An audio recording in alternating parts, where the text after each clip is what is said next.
আজকে আমি খেলাম শুধু ইলাহি খাবার দাবার। তো চলো আজকের মতো শুরু করা যাক what I it in a day 9।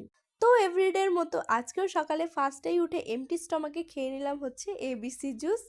আর তোমাদেরকে জুসটার একটু বেনিফিটসটা বলি।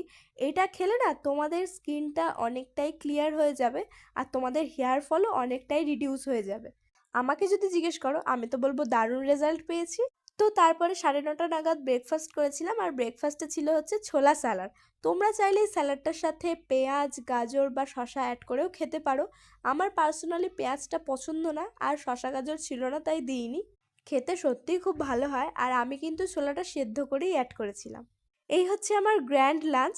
গিয়েছিলাম কাকিমণির বাড়িতে, এখানে ফ্রাইড রাইস, পনির, মিক্স সবজি, কচুরি আর বেগুনি ছিল। খেতে সত্যিই খুব ভালো হয়েছিল। আর লাঞ্চ করে এসে খেয়েছিলাম এই শাকালুগুলো। আর শাকালু খেতে আমার খুব ভালো লাগে। আর আজকে একটু সন্ধ্যাবেলা বেরিয়েছিলাম, তো বেরিয়েই খেয়েছিলাম এই ঘটি গরমটা। আর এই হচ্ছে আমার কাকিমণি, তার ছিল আগের দিন বার্থডে। তো সেই উপলক্ষে আমাকে ডিনারে পাঠিয়েছিল হচ্ছে বিরিয়ানির সাথে চিকেন চাপ। আর এটা কিন্তু স্পেশালি বানিয়েছিল আমার বাপি। টেস্ট নিয়ে তো কিছু বলারই নেই, অসাধারণ খেতে হয়েছিল।